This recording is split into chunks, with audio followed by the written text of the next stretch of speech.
News 5 Telugu నేను Sripriya bulletin లో ముందుగా హెడ్లైన్స్ బాబ్రీ మసీదు కూల్చివేత కేసులో నిందితులందరూ నిర్దోషులే సిబిఐ ప్రత్యేక కోర్టు తీర్పు ప్రాజెక్టుల వివాదంపై ఇరు రాష్ట్రాల ముఖ్యమంత్రుల భేటీ ఏపీకి కేంద్రానికి ధీటుగా సమాధానం ఇచ్చేందుకు టీఆర్ఎస్ ప్రభుత్వం కసరత్తు ఏపీలో కరోనా ప్రభావం తగ్గడం శుభ పరిణామమన్న సీఎం వైఎస్ జగన్మోహన్ రెడ్డి అధికారులు అప్రమత్తంగా ఉండాలన్న సీఎం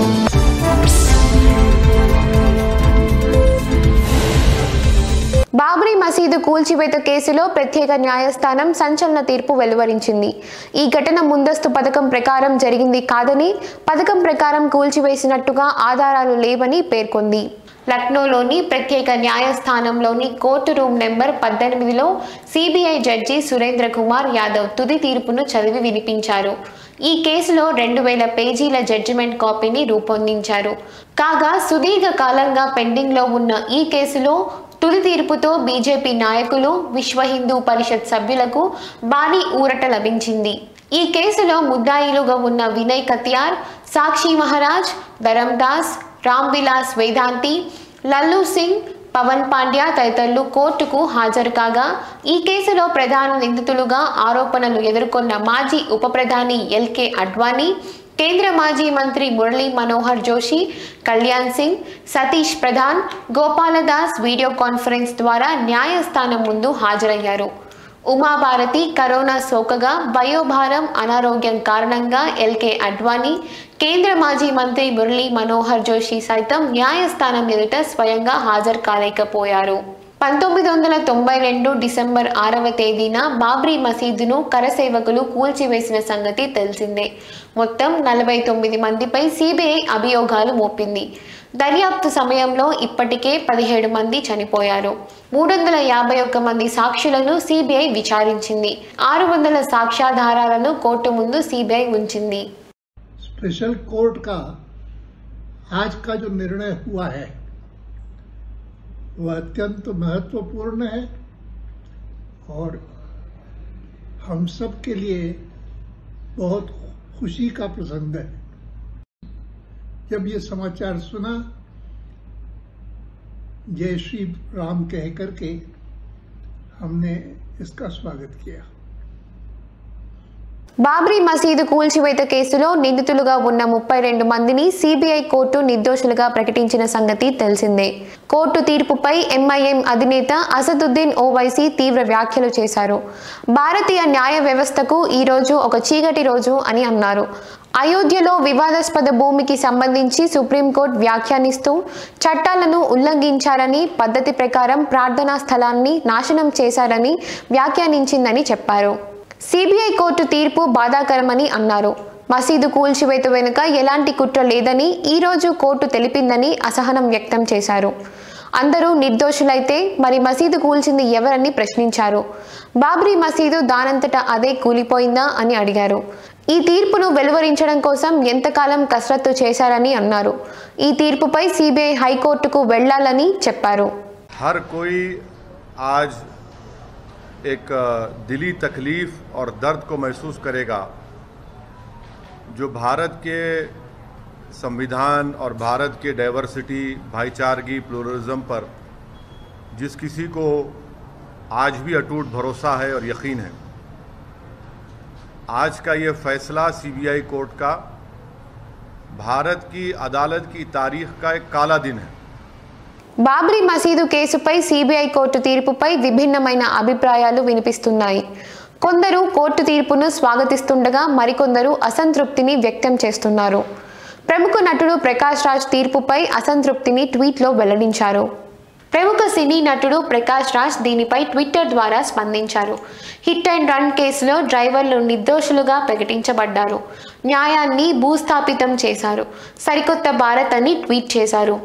చానాళ్లుగా వాయిదా పడుతూ వస్తున్న 2 తెలుగు రాష్ట్రాల ముఖ్యమంత్రుల భేటీ అపెక్స్ బోర్డు సమక్షంలో జరగబోతోంది. ఇందుకోసం 2 తెలుగు ముఖ్యమంత్రులు సంసిద్ధం అవుతున్నారు. అయితే తెలంగాణ సాగునీటి ప్రాజెక్టులపై ఏపీ ప్రభుత్వం వినిపిస్తున్న వాదన కరెక్ట్ కాదని భావిస్తున్న తెలంగాణ ముఖ్యమంత్రి కె చంద్రశేఖర్ రావు అపెక్స్ బోర్డు భేటీకి ప్రత్యేకంగా రెడీ అవుతున్నారు. ఇందుకోసం బుధవారం సమీక్ష జరిపిన కేసీఆర్ గురువారం నాడు ప్రత్యేకంగా సాగునీటి అధికారులు, ఇంజనీరింగ్ సిబ్బందితో సమావేశం కావాలని నిర్ణయించారు. గతంలోనే అనుమతులు పొందిన ప్రాజెక్టులను అక్రమ ప్రాజెక్టులుగాను, వాటికి తిరిగి అనుమతి పొందాలంటూ ఏపీ ప్రభుత్వం అపెక్స్ కౌన్సిల్కు ఫిర్యాదు చేసిన సంగతి తెలిసిందే. ఈ క్రమంలో తెలంగాణలో ఏ ప్రాజెక్టు అక్రమం కాదని చెబుతున్న కేసీఆర్ ప్రభుత్వం తమ వాదనను ఆధారాలతో సహా అపెక్స్ కౌన్సిల్ భేటీలో నిరూపించాలని భావిస్తోంది. ఏపీకి దీటైన సమాధానం ఇవ్వడంతో పాటు నది జలాల పంపిణీల్లో కేంద్ర ప్రభుత్వం అలసత్వం ప్రదర్శిస్తోందన్న అంశం ఆధారంగా కేంద్ర మంత్రి షెకావత్ను కూడా నిలదీయాలని కేసీఆర్ భావిస్తున్నారు. రాష్ట్రం ఏర్పడిన 6.5 సంవత్సరాలు కావస్తున్నా నది జలాలను పునః పంపిణీ చేయకపోవడాన్ని కేసీఆర్ తప్పుపడుతున్నారు. 157 మంది లబ్ధిదారులకు కళ్యాణలక్ష్మి, షాదీ ముబారక్ చెక్లను మంత్రి తలసాని శ్రీనివాస్ యాదవ్ అందించారు. ఈ సందర్భంగా ఆయన మాట్లాడుతూ దేశంలో అనేక సంక్షేమ పథకాలు ప్రవేశపెట్టిన ఏకైక ప్రభుత్వం కేసీఆర్ ప్రభుత్వం అన్నారు. పేద ప్రజలు ప్రభుత్వ పథకాలను సద్వినియోగం చేసుకోవాలని, దళారులను ఆశ్రయించవద్దని తెలిపారు. ప్రభుత్వ దవాఖానాలలో వైద్యం ఉచితంగా అందిస్తుండగా ప్రైవేట్ ఆసుపత్రులకు వెళ్లి అప్పుల పాలు కావద్దని హితవు పలికారు.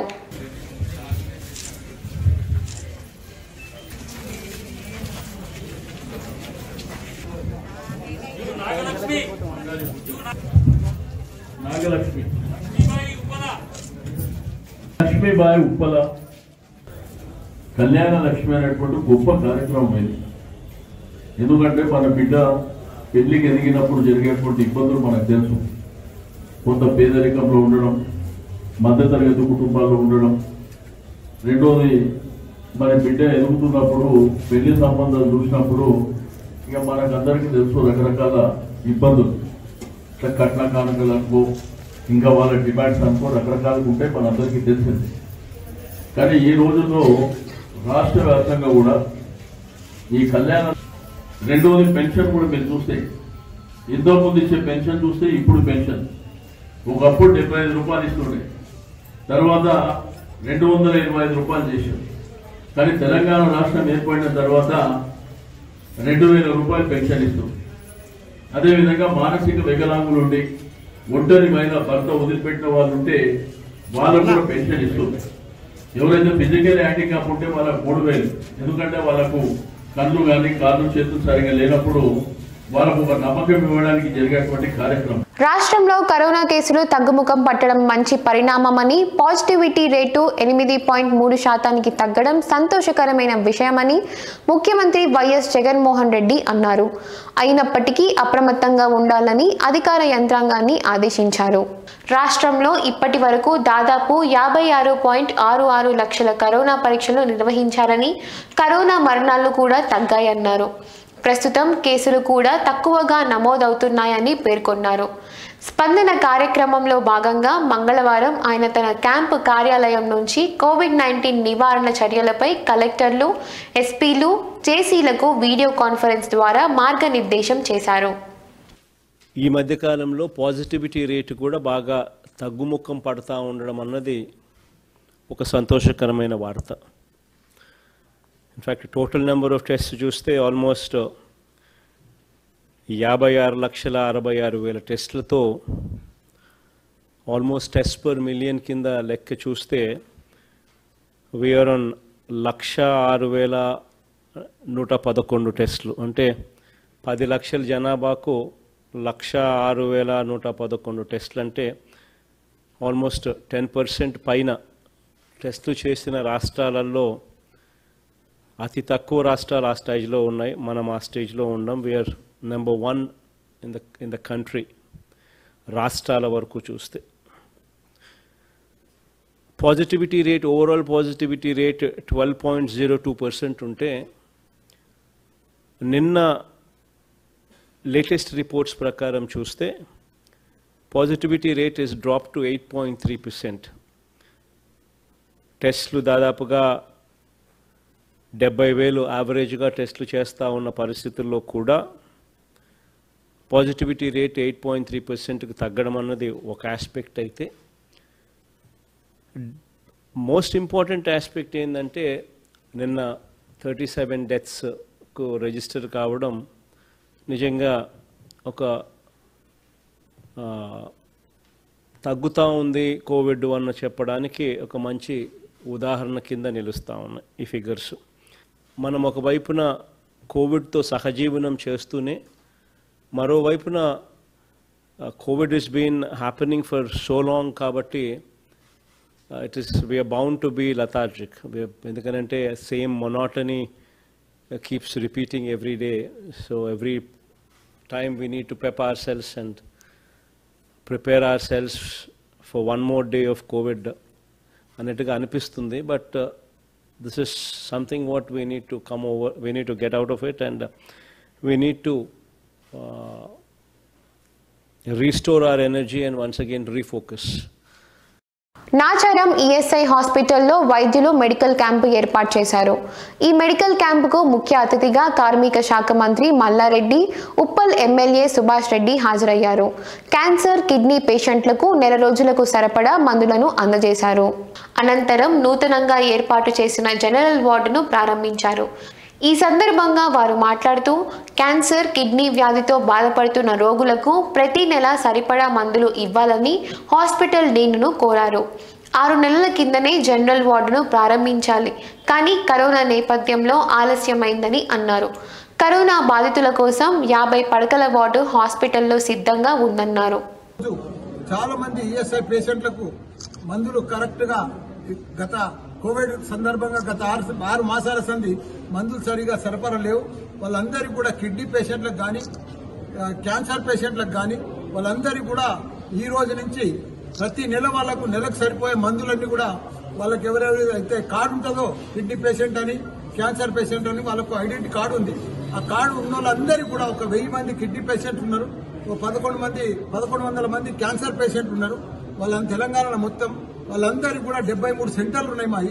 ఆ సెంటర్లలో కూడా అందరికీ కూడా తప్పకుండా ప్రతి నెలకు సరిపోను మందుల పంపిణీ కూడా కార్యక్రమం చేయాలి, మందుల పంపిణీ కూడా చేయాలని కూడా ఆదేశాలు జారీ చేసినాం. ఈ రోజు ఒక 200 మందికి 100 మంది కిడ్నీ పేషెంట్లకు, 100 మంది క్యాన్సర్ పేషెంట్లకు కూడా ఈ రోజు మందులు పంపిణీ చేసినాం. అదే టీడీపీ బీసీ నాయకులపై వైసీపీ ప్రభుత్వం కక్ష సాధింపు చర్యలకు పాల్పడుతోందని మాజీ మంత్రి కొల్లు రవీంద్ర ఆరోపించారు. కృష్ణా జిల్లా మచిలీపట్నంలో ఏర్పాటు చేసిన విలేకరుల సమావేశంలో మాజీ మంత్రి కొల్లు రవీంద్ర మాట్లాడుతూ రాష్ట్రంలో ఒక అరాచక పాలన జరుగుతోందని, ప్రధాన ప్రతిపక్షం లేకుండా చేసేందుకు వైసీపీ నాయకులు ప్రయత్నిస్తున్నారని చెప్పారు. టీడీపీకి బలమైన అండదండలు అందించే బీసీ నాయకులను టార్గెట్ చేసి పార్టీని బలహీనపరచాలని చూస్తున్నారని, అందులో భాగంగానే యనమల రామకృష్ణుడు, అయ్యన్న, అచ్చన్నపై మరియు నాపై అక్రమ కేసులు బనాయించారని చెప్పారు. దీనిపై న్యాయస్థానాలలో పోరాటం చేస్తామని అన్నారు. చాలా దురదృష్టకరమైనటువంటి పరిస్థితులు రాష్ట్రంలో జరుగుతూ ఉన్నాయి. ముఖ్యంగా మరి జరిగినటువంటి పరిణామాలు అన్నీ చూసుకుంటూ ఉంటాయి. బలహీన వర్గాల నాయకుడిగా ఉన్నటువంటి యనమల రామకృష్ణుడు గారి మీదేమో SC/ST కేసు, అయ్యన్న పాత్రుడు గారి పైనేమో నిర్భయ కేసు, అచ్చెన్నాయుడు గారి పైనేమో ACB కేసు, మరి నన్నేమో ఎలాంటి కేసులో మరి ఇబ్బంది పెట్టాలో మీ అందరికి కూడా తెలుసు. ఇది చాలా దురదృష్టకరం. కేసు వివరాలన్నీ కూడా మాట్లాడటానికి ఇది కోర్టులో ఉంది కాబట్టి దీని మీద నేను క్లియర్గా మాట్లాడలేను, కానీ చాలా బాధ కలుగుతా ఉంది. ఇప్పటికే ఎంతో మంది ప్రముఖులు, రాజకీయ నాయకులు కరోనా బారిన పడ్డారు. తాజాగా ఉపరాష్ట్రపతి ఎం వెంకయ్య నాయుడు, బీజేపీ నాయకురాలు పురంధేశ్వరిలకు కరోనా పాజిటివ్ వచ్చింది. ఉపరాష్ట్రపతి వెంకయ్య నాయుడు కరోనా వైరస్ బారిన పడ్డారు. ఆయనకు కరోనా పాజిటివ్గా నిర్ధారణ అయినట్లు ఉపరాష్ట్రపతి కార్యాలయం ట్విట్టర్ ద్వారా వెల్లడించింది. ప్రస్తుతం ఆయన హోమ్ ఐసోలేషన్లో ఉన్నట్లు తెలిపారు. ఆయనకు ఎలాంటి లక్షణాలు లేకుండానే కరోనా పాజిటివ్గా నిర్ధారణ అయినట్లు తెలిపారు. వెంకయ్య నాయుడు కుటుంబ సభ్యులకు కరోనా నెగిటివ్గా నిర్ధారణ అయినట్లు వెల్లడించారు. ఉపరాష్ట్రపతి సతీమణి ఉషానాయుడుకు కరోనా నెగిటివ్గా నిర్ధారణ అయిందని, ప్రస్తుతం ఆమె సెల్ఫ్ ఐసోలేషన్లో ఉన్నారు అని ఉపరాష్ట్రపతి కార్యాలయం ట్వీట్ చేసింది. బీజేపీ నేత దగ్గుబాటి పురంధేశ్వరి కరోనా బారిన పడ్డారు. ఆమెకు అనారోగ్యం ఉండడంతో టెస్టులు చేయించుకోగా కరోనా పాజిటివ్గా నిర్ధారణ అయ్యింది. అయితే లక్షణాలు ఎక్కువగా ఉండడంతో ఆమె హైదరాబాద్లోని ఓ ప్రైవేట్ ఆసుపత్రిలో చికిత్స పొందుతున్నారు. పురంధేశ్వరి ఇటీవలే బీజేపీ జాతీయ ప్రధాన కార్యదర్శిగా ఎంపికయ్యారు. ఈ సందర్భంగా పలువురు నేతలు, కార్యకర్తలు ఆమెను కలిసి శుభాకాంక్షలు తెలిపారు. ఈ క్రమంలోనే పురంధేశ్వరికి కరోనా సోకి ఉండొచ్చని సమాచారం. పార్టీ నేతలు, కార్యకర్తలు ఆమె త్వరగా కోలుకోవాలని ఆకాంక్షిస్తున్నారు. లాక్డౌన్ మొదలైనప్పటి నుంచి ఎందరికో సాయం అందించిన రియల్ హీరో సోనూ సూద్కు ఐక్యరాజ్య సమితి అభివృద్ధి కార్యక్రమం ప్రతిష్టాత్మక అవార్డును ప్రకటించింది. ఈ సందర్భంగా ఏపీ మాజీ ముఖ్యమంత్రి చంద్రబాబు నాయుడు ఆయనకు అభినందనలు తెలిపారు. లాక్డౌన్ మొదలైనప్పటి నుంచి తన ఔదార్యంతో ఎంతో మందికి సహాయం చేసి తాను వెండితెరపై మాత్రమే ప్రతి నాయకుడినని, నిజ జీవితంలో నాయకుడినేనని నిరూపించుకున్న సోనూ సూద్కు తాజాగా ఐక్యరాజ్య సమితి అభివృద్ధి కార్యక్రమం యునైటెడ్ నేషన్స్ డెవలప్మెంట్ ప్రోగ్రామ్ ప్రతిష్టాత్మక SDG స్పెషల్ హ్యుమానిటేరియన్ యాక్షన్ అవార్డును ప్రకటించిన సంగతి తెలిసిందే. ఈ అవార్డు సోనూ సూద్కు దక్కడంపై తెలుగుదేశం పార్టీ అధినేత చంద్రబాబు నాయుడు స్పందించారు.